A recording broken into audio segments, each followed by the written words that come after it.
کہ فلانا جنتی ہے فلانا جہنمی ہے، تے درمیان 50,000 سال دا ڈکا کیوں لایا؟ 50,000 سال کا یہ دن کیوں رکھا؟ جب اللہ کو پتہ ہے فلاں جنتی ہے فلاں. بات سمجھ رہے ہو کہ نہیں؟ تقریر میں نے شروع کر دی ہے، تقریر نہیں شروع ہوئی.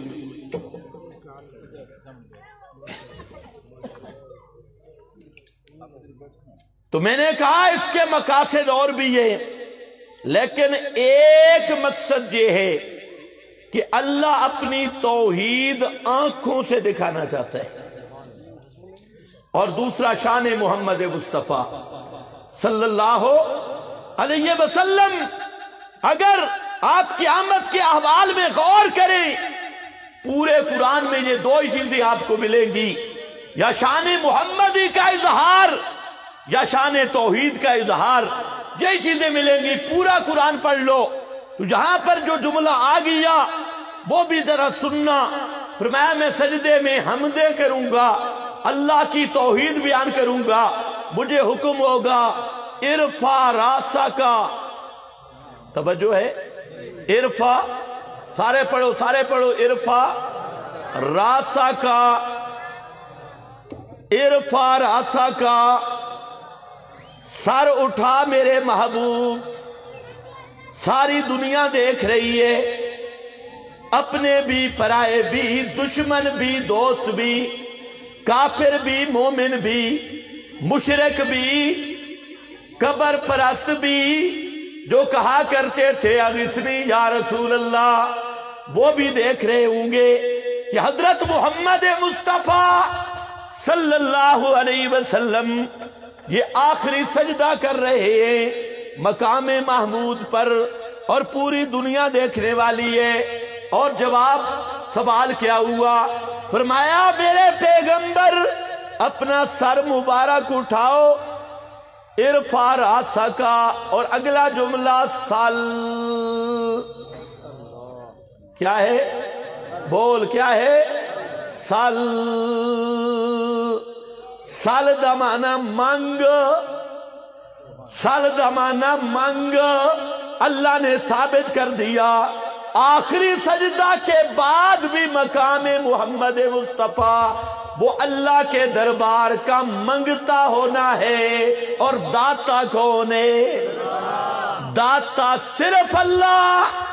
آخری سجدہ اس میں بھی حکم ہوگا سالو میرے پیارے محبوب، سل منگ. ہن بھی تیرا مقام منگن والا، مانگنے والا اور دینے والا کون ہے؟ میں عرض یہ کر رہا تھا میرا بھائی، آخرت کی منزلیں بڑی مشکل ہے. 80% لوگ دنیا پرستی میں مشغول ہیں اور آخرت کا خیال نہیں، اور 20% وہ ہیں جنہوں نے آخرت کی فکر تو کی ہے، داڑھی بھی رکھی، کلمہ بھی پڑھا، نمازیں بھی پڑھی، اور بھی تیاری کی کہ مجھے آخرت میں نجات مل جائے، لیکن راستہ غلط لے لیا. تیاری بھی ہے، تڑپ اور سوچ بھی ہے، لیکن راستہ نہیں مل رہا، راستہ مشتبہ ہو گیا. اگر آخرت کی فکر نہیں کی تو یہ بھی برباد ہو گیا، اور آخرت کی فکر کی لیکن نجات کا راستہ تلاش نہیں کیا. آخرت میں کامیابی کس بات میں ہوگی اس کو اگر تلاش نہیں کیا، تب بھی ذل سعیہم فی الحیات الدنیا، انہاں دیا ساریاں محنتاں برباد ہو گئیاں، ان کی ساری کوششیں برباد ہو گئی. تو اس لیے میرا بھائی آخرت کی فکر بھی کر، اور اس نقطہ کو بھی سمجھ جہاں آخرت کی جا کے نجات ہوگی، جس پہ اللہ راضی ہوگا. اور رکھ لینا میرا بھائی، لمبا وقت نہیں لیتا، اتنی بات یاد رکھنا، قیامت کے دن آخرت کی فکر کرنے والوں، قیامت کے دن نجات کا نکتہ ہوگا اللہ کی خالص توحید والا مسئلہ۔ توجہ ہے؟ خالص کون سا مسئلہ؟ بول کون سا مسئلہ؟ مسئلہ توحید، مسئلہ توحید۔ یہی وجہ ہے حضرت عثمان رضی اللہ تعالیٰ عنہ پریشان بیٹھے تھے، حضرت فاروق اعظم آئے، سلام کیا، یہ مشکات میں حدیث ہے۔ حضرت عثمان نے جواب نہیں دیا، خدمت میں گئے، کریم زندہ تھے تو اتنی محبت تھی، آج میں نے عثمان کو سلام کیا، انہوں نے جواب ہی نہیں دیا۔ حضرت صدیق ساتھ چلے، حضرت عثمان کے پاس پہنچے اور فرمایا جواب کیوں نہیں دیا؟ حضرت عثمان فرمانے لگے واللہ ما شعرتو، اللہ کی قسم مجھے کوئی پتہ نہیں کہ یہاں میرے پاس کوئی آیا بھی ہے یا نہیں۔ تم تو جھگڑا ڈالتے ہو نا، مردے سنتی پھر کہتی ہو ہیں بھی مسلمان، ان کو کہو بھی کچھ نہیں۔ یہ زندہ عثمان ہے، اور حضرت فاروق نے سلام کیا پر زندہ عثمان کو پتہ چلا نہیں۔ تو تیرے مردے کتنے تکڑے نوے 8 گز مٹی دے وچوں تک دے، ان کو یہ بھی پتہ چلتا ہے یہ چڑی بیٹھی ہے یا چڑا۔ اللہ تجھے ہدایت دے میرا بھائی، یہ گمراہی کا راستہ ہے، یہ ہدایت کا راستہ۔ اللہ کے قرآن کی 100 آیت بتا رہی ہے کہ مرنے کے بعد کسی کی روح اس بدن میں نہیں، اور موت کے بعد کوئی بھی اہل دنیا کا کلام سن سکتا نہیں۔ تو جڑا 100 آیت دا منکر ہوئے ہو سی تا مسلمان۔ یار میں آج کل فتوے چھڑ دیتے ہیں، مولوی ناراض ہوں دے اگزن اے فتوہ نہ لاؤ، بس صرف ایک کو فتوہ ہے کہ قرآن دے کتی مسئلہ دا منکر کافر ہے۔ بولو قرآن دے کتی مسئلہ دا منکر کون ہے؟ اچھا بول کون ہے؟ اچھا خیر، آبن واپس۔ حضرت عثمان آکھ دن کہ میں ایک پریشانی چاہوں، میں نو قسم اللہ دی کوئی پتہ نہیں کوئی میرے کول آیا ہے جا نہیں آیا، میرا بھائی توجہ کر، نہیں پتہ۔ اچھا کہ میں تھوڑا جیا پریشان، میں اسے پریشانی بھی سوچ چپیا تو میں نو ہوش نہ رہیا۔ اس سوچ کے بھی فرمانے لگے یہ دین کے مسئلے، اور ہر آیت میں حکم موجود ہے، بڑے احکام ہیں، صرف سورہ بقرہ میں 2000 احکام موجود ہیں، یہ بڑا لمبا سلسلہ ہے۔ تو میں نے مسئلہ پیغمبر کریم سے یہ پوچھنا تھا کہ نجات کس نقطے پہ ہوگی؟ توجہ ہے نا میرے اہل پاس سے؟ پنجابی سمجھ دے ہو؟ نجات کس نقطے پہ ہوگی؟ وہ کون سی چابی ہے نجات کی؟ یہ مسئلہ میں نے پوچھنا تھا۔ پیغمبر کریم پہ موت آ گئی، اب میں پریشان ہوں کہ اب پوچھ سکتا؟ میرا دوست توجہ کر، حضرت عثمان مدینے بیٹھے، پیغمبر کریم کی قبر انور ساتھ موجود ہے۔ تیرے مولوی تو قبر پہ اوپر کپڑا ڈالتی، اور کئی بے ایمان یہاں سے کہتے ہیں ہم بخارا امام بخاری سے سند لے کے آگے، اور کئی کہتے ہیں ہم آدھا گھنٹہ وہاں جا کے مشورہ کرتی ہیں۔ سمجھ میرا بھائی، حضرت عثمان مدینہ میں ہیں، پیغمبر کریم کی قبر ساتھ ہے، لیکن حضرت عثمان مسئلہ پوچھ سکتے نہیں۔ کہ حضرت عثمان نہیں پوچھ سکتے تو تیرا ملا پوچھ لے گا؟ یہ مراقبے والی خرکار یہ پوچھے گی اور یہ مسائل پوچھے گا، اور جہاں تو احادیث کی کثرت موجود ہے۔ ایک صحابی مدینہ سے چلتا ہے اور دمشق پہنچتا ہے حضرت ابو دردہ رضی اللہ تعالیٰ عنہ کے پاس، اور کہتے ہیں جئتُ من مدینۃ الرسول، میں اللہ کے رسول کے شہر سے آیا ہوں، اور ما جئتُ لحاجۃ، مجھے کوئی دوسرا کام نہیں، صرف ایک ہی کام ہے، اور میں آیا ہوں ایک حدیث کی تحقیق کے لیے۔ مجھے پتا چلا وہ حدیث آپ کے پاس ہے اور کسی کے پاس۔ یہ آدمی کہاں سے چلا؟ مدینہ سے، اور کہاں پہنچا؟ دمشق، اور یہ میرے نبی کا صحابی ہے۔ اور آج کا ملا جو آپ کو یہ پٹی پڑھاتا ہے، حیات دنیا بھی ہے، سنتے بھی ہیں تے جواب دیتے بھی ہیں۔ سوال یہ ہے، اگر تیرے مولوی کی سنتے اور جواب دیتے ہیں تو اس صحابی کو دمشق کا سفر کیوں کرنا پڑا؟ یہ مدینہ سے دمشق جا رہا ہے اور صرف ایک حدیث پوچھنے کے لیے پریشان تو نہیں ہو گئے؟ ہو جاؤ تب بھی خیر ہے، وقت تھوڑا ہے۔ سن بخاری، یہ تو میرا موضوع نہیں، درمیان میں بات آ گئی۔ بخاری شریف سن، ایک عورت پیغمبر کریم کی خدمت میں آتی ہے اور اپنا ایک کام ذکر کرنا چاہتی ہے۔ نبی کریم علیہ السلام فرماتے ہیں کل آنا۔ آگے وہ بھی صحابیہ تھی، اس نے سوال کیا، سوال کا جواب دینا بھی میرے نبی کی سنت ہے۔ آج تو مولوی پہ سوال کرو تو اس کی رگیں پھونکی جاتی ہیں، میری بے ادبی ہو گئی۔ یہ الگ مسئلہ ہے کہ اسے آتی کوئی چیز نہیں۔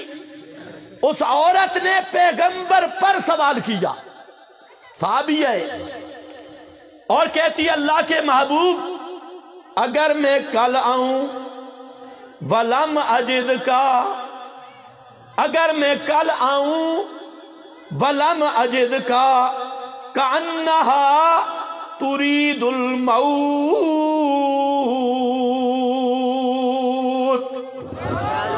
كَأَنَّهَا تُرِيدُ الْمَوْتِ۔ اے بخاری دے لفظ نہیں، کہتی ہے یا رسول اللہ اگر کل میں آ جاؤں اور آپ پر موت آ گئی ہو پھر میں مسئلہ کس سے پوچھوں گی؟ پیغمبر کریم نے یہ نہیں فرمایا پھر میرے پاس آ کے مراقبہ کر لینا، میں بتا دوں گا۔ سلام سننا زیادہ اہم ہے یا امت کے مسائل کو حل کرنا؟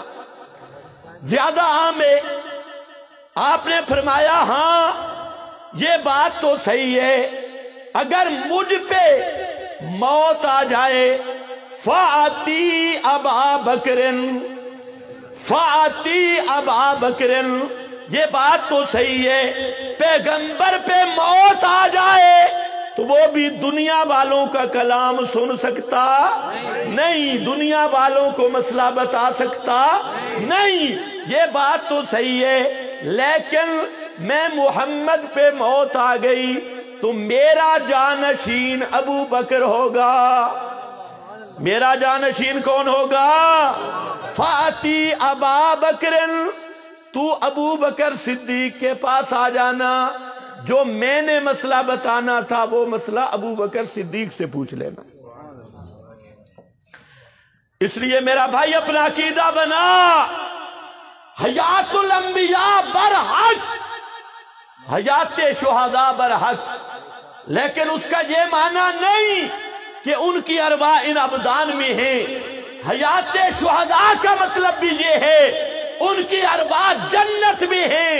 40 حدیث میں میرے نبی نے یہ معنی بیان کیا، اسی لیے مولانا ادریس کاندلوی کہتا ہے یہ متواتر مضمون ہے۔ شاہ عبدالعزیز محدث دہلوی فرماتے ہیں متواتر مضمون ہے۔ علامہ ابن عطیہ فرماتے ہیں متواتر مضمون ہے۔ پیغمبر کریم نے قرآن مقدس کی 2 آیتوں کی تشریح کی، لا تکونوا لمن یقتل فی سبیل اللہ اموات لا تحسبن الذین قتلوا فی سبیل اللہ امواتا۔ پیغمبر کی 40 حدیث اس کی وضاحت کر رہی ہے کہ حیات شہداء کا مطلب ہے ان کی ارواح جنت میں، ان کی ارواح۔ اب تو بتا میرا بھائی، اللہ کے نبی نے قرآن صحیح سمجھا ہے یا تیرے مولوی نے؟ پیغمبر فرماتے ہیں شہید کی حیات کا مطلب ان کی ارواح کہاں ہیں؟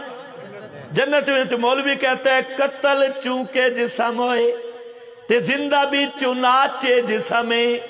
اور اس جھلے کو یہ بھی نہیں پتا کہ قتل کا معنی کیا ہے۔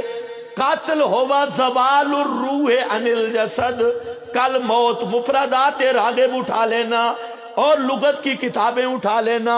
قاتل جب تک روح جسم میں ہو غازی ہے یا شہید ہے؟ جی شہید کا بنتا ہے روح جسم سے۔ اتفاقی بات ہے اختلافی؟ جی بھائی جب تک روح جسم میں ہے وہ شہید ہی نہیں، وہ غازی ہے۔ روح نکلے گی تو شہید بنے گا، مرے گا تو شہید بنے گا۔ جب تک مرا نہیں وہ شہید کیسا؟ لیکن اللہ ان مولویوں کو سمجھ دے، اللہ ان مولویوں کی کھوپڑی سیدھی کر دے اور سمجھ دے دے۔ اب یہ پیغمبر جو معنی کر رہے ہیں حیات شہداء کا 40 احادیث میں، اس کو ماننے کے لیے تیار نہیں ہے۔ تیرا اپنا ملا صاحب معنی کر دے گا اس پہ یہ آنکھیں بند کر کے ایمان لے آئے گا۔ ہم تو بھائی پیغمبر کے مقابلے میں کسی ملا کی کوئی حیثیت مانتے نہیں۔ ہم کہتے ہیں جو پیغمبر نے قرآن کو سمجھا ہے ایسا قرآن سمجھنے والا نہ کوئی دنیا میں آیا نہ قیامت تک آ سکتا ہے۔ تو ویسے مولویوں کی اگر بات ہو تو اللہ کے فضل سے 14 صدیوں کے حوالے میرے پاس موجود ہیں۔ اگر کوئی دیوبند کے نام پہ روٹیاں کھائے، عجوے باربعین کا حوالہ دے رہا ہوں، حضرت نانوتوی رحمت اللہ تعالی علیہ فرماتے ہیں قرآن نے شہید کو زندہ کہا لیکن جسم شہید کا مردہ ہے، جسم شہید کا۔ اور آب حیات بھی حضرت نانوتوی فرماتے ہیں ارواح شہداء اور مومنین کا ان ابدان کے ساتھ کوئی تعلق نہیں ہوتا۔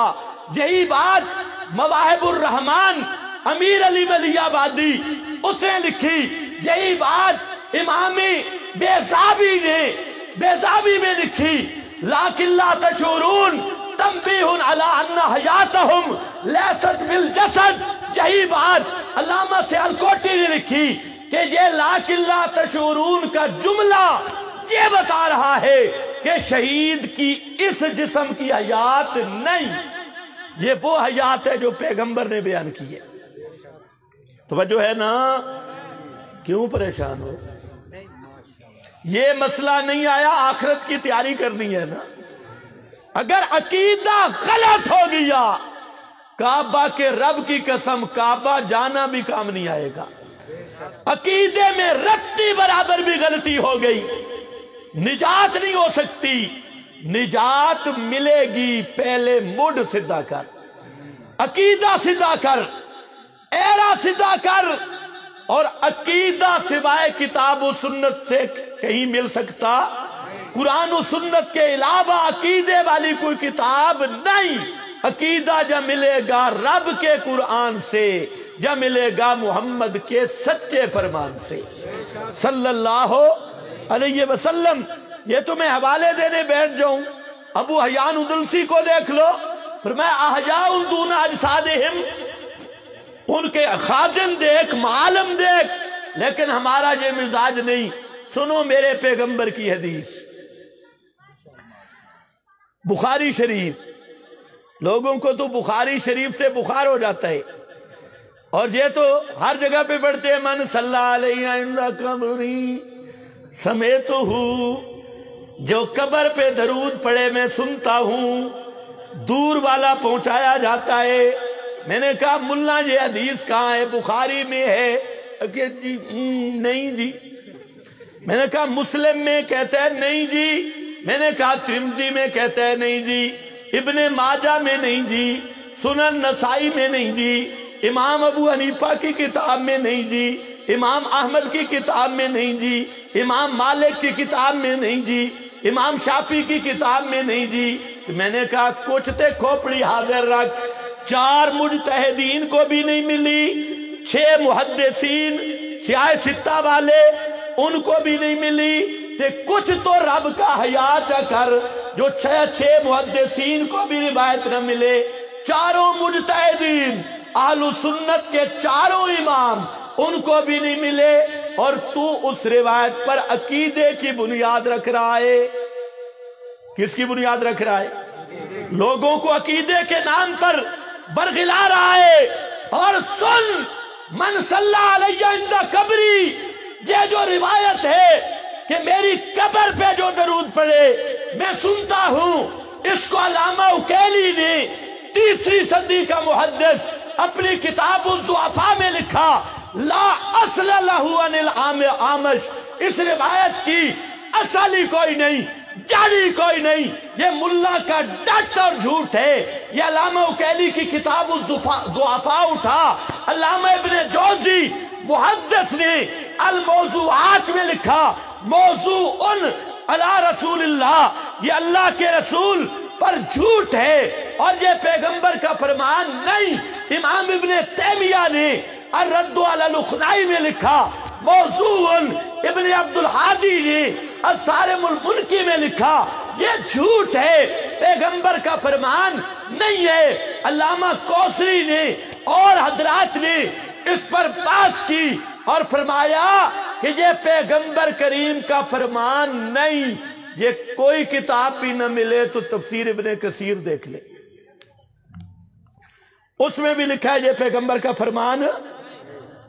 اور یہ پتہ ہے من کذب علیہ متعمدا، جو جان بوجھ کر جھوٹی روایتیں نبی کے ذمہ لگائے، پیغمبر نے فرمایا فَلْيَتَبَوَّأْ مَقْعَدَهُ مِنَ النَّارِ، کہ وہ ظالم اپنا ٹھکانہ جہنم میں بنا لے۔ خیر واپس آ جا، حدیث بھی بخاری میں حضرت ام حارثہ نبی کریم علیہ السلام کے پاس آئیں اور کہتی ہیں اللہ کے محبوب میرا بیٹا حارثہ قتل ہو گیا، لوگ باتیں کر رہے ہیں کہ کسی مسلمان کا تیر اس کو بھول سے لگ گیا، اپنے کا تیر لگائے، میں آپ سے پوچھنے کے لیے آئی ہوں۔ اب ذرا جملہ دیکھنا، ان کان فی الجنت صبرتو، اگر میرا بیٹا حارثہ شہید ہے تو پھر تو مجھے یقین تے پکے کہ وہ جنت بچ ہو سی۔ وہ پیغمبر دے زمانے زنانیاں نے یہ مسئلہ پتا ہے جو شہید دی زندگی کی تو دیئے تے تیرے ایڈے شیخ الحدیث نو سمجھ نہیں پی جاندی۔ اللہ اس نو ہدایت دے بے۔ ان کانا فی الجنت صبر، تو اگر جنت میں ہے تو میں صبر کروں گی، اگر کوئی اور مسئلہ ہے تو پھر دیکھو میں کیا کرتی ہوں۔ اب پیغمبر کریم شہید کی بات پیغمبر کریم فرماتی ہیں انہا جنان، وہاں ایک جنت نہیں، جنت کے بڑے بڑے دروازے تھے، بڑے بڑے درجے ہیں۔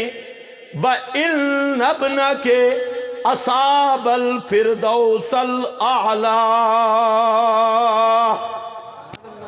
أَصَابَ الْفِرْدَوْسَ الْأَعْلَى، تیرا بیٹا حارثہ تو جنت الفردوس میں پہنچ چکا ہے۔ کہاں پہنچ چکا ہے؟ جنت الفردوس میں پہنچ چکا ہے۔ تو شہید کی زندگی کہاں کی میرا بھائی؟ جنت الفردوس کی۔ نبی کی شان اعلیٰ یا شہید کی شان اعلیٰ؟ پیغمبر کی شان۔ شہید کو شہادت میرے نبی کی غلامی میں ملی ہے، اور پھر امام الانبیاء کی شان کے کیا کہنے، جو ساری کائنات سے افضل ہے۔ اسی لیے 10 حدیثیں بخاری مسلم موطا مالک میں کھڑی ہیں کہ میرے پیغمبر کریم نے آخری وقت جب آپ پہ موت آنے لگی تو اس وقت آپ نے چھت کی طرف ہاتھ کیا، اپنا ہاتھ مبارک سقف البیت گھر کی چھت کی طرف کیا اور وہاں دعا مانگی، اللہم الحقنی بالرفیق الاعلی، اللہم الحقنی، اے میرا اللہ مجھے پہنچا دے کہاں، بالرفیق الاعلی، کہاں پہنچا دے رفیق، کہاں پہنچا دے رفیق اعلیٰ میں، اللہم انی اسألک الرفیق الاعلی، اللہ میں تجھ سے رفیق اعلیٰ مانگتا ہوں، مجھے رفیق اعلیٰ پہنچا دے۔ حضرت عائشہ فرماتی ہیں جب آپ نے یہ جملہ کہا، علمت انہ لا یجاورنا، میں سمجھ گئی کہ اب اللہ کے محبوب ہمارے پڑوس میں نہیں رہنا چاہتے۔ آپ کا جسم مبارک حضرت عائشہ کے حجرہ میں اب بھی موجود ہے، اب بھی معطر محفوظ ہے، اب بھی خوشبودار موجود ہے، لیکن حضرت عائشہ کیا فرماتی ہیں، لا یجاورنا، اب ہمارے پڑوس میں آپ نہیں رہیں گے، چلے جائیں گے۔ کیوں کہ رفیق اعلیٰ کیا ہے؟ اٹھا ابن حجر کی فتح الباری، عمدۃ القاری علامہ عینی کی، ٹی بی شارح مشکات، حتیٰ کہ شیخ عبدالحق محدث دہلوی کی اللمعات اٹھا لے، روح المعانی اٹھا لے، ابن بطال اٹھا لے، مسلم بخاری مشکات کی کوئی شرح اٹھا، میں نے اس پہ 500 حوالہ جمع کیا ہے، 500 محدث بھی، مفسر بھی، فقیہ بھی، حنفی بھی، مالکی بھی، شافعی بھی، سارے مذاہب فقہا سب کے سب لکھتے ہیں رفیق اعلیٰ کیا ہے؟ المکان الذی یسکنون فیہا ارواح الانبیاء، رفیق اعلیٰ جنت کا وہ مکان ہے جس میں سب انبیاء کی روحیں رہتی ہیں، انبیاء کی ارواح رہتی ہے، موت کے بعد روح جسم میں نہیں، موت کے بعد روح ہے رفیق اعلیٰ میں۔ سب بولو کس میں رفیق، کس میں رفیق اعلیٰ میں، رفیق اعلیٰ میں۔ اب حضرت فاطمہ مانتے ہو؟ اور میرے نبی کی بیٹی بطول جنت زہرہ اسلام حضرت فاطمہ رضی اللہ تعالیٰ عنہا کیا فرماتی ہیں؟ یا ابتا من جنت الفردوس ماوا، اے میرے ابا جان ہمیں چھوڑ کے آپ نے جنت الفردوس کو ڈیرا لگا لیا، مستقر اور ماوا بنا لیا، رفیق اعلیٰ کا معنی بتا دیا جنت الفردوس۔